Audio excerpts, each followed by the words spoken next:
আসসালামু আলাইকুম। আজকের টপিক হলো রক্তে শর্করা কত হলে সেটি স্বাভাবিক। আপনি কি জানেন রক্তে শর্করা খুব বেশি বেড়ে গেলে সেটা শুধু ডায়াবেটিক্সের সমস্যা নয়, কখনো কখনো জীবন ঝুঁকির কারণও হতে পারে। অনেকেই আমাকে জিজ্ঞাসা করেন, ব্রাদার, সুগার কত হলে বিপজ্জনক? তাই আজ খুব সহজভাবে বিষয়টা বলছি।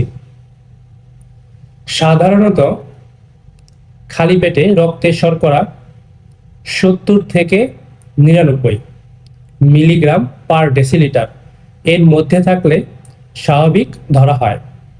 খাবার খাওয়ার 2 ঘন্টা পরে সাধারণত 140 মিলিগ্রাম পার ডেসিলিটার এর নিচে থাকা স্বাভাবিক। কিন্তু যখন রক্তে শর্করা 300 মিলিগ্রাম পার ডেসিলিটার বা তারও বেশি হয়ে যায়, তখন বিষয়টা গুরুত্বের সঙ্গে দেখা উচিত।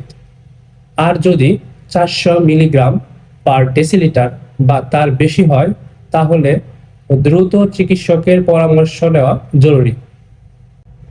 সুগার অনেক বেশি বেড়ে গেলে শরীরে কিছু লক্ষণ দেখা দিতে পারে, যেমন খুব বেশি পিপাসা লাগা, বারবার প্রস্রাব হওয়া, প্রচন্ড দুর্বল লাগা, ঝাপসা দেখা, বমি বমি ভাব, এমনকি কিছু ক্ষেত্রে বিভ্রান্তি বা অসচেতন হয়ে যাওয়া।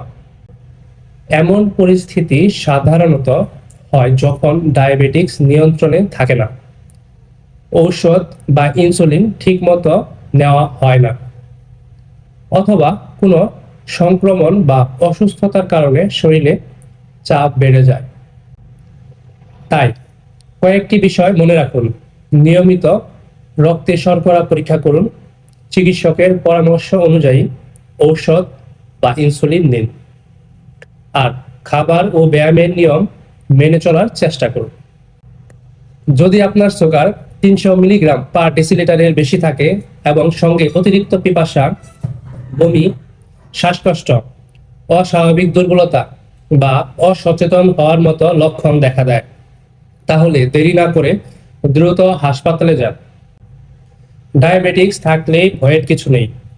সঠিক নিয়ম মেনে চললে আপনি সুস্থ ও স্বাভাবিক জীবনযাপন করতে পারবেন। ভিডিওটি উপকারী মনে হলে শেয়ার করুন, কারণ এই তথ্যটি সবার জানা খুবই জরুরি।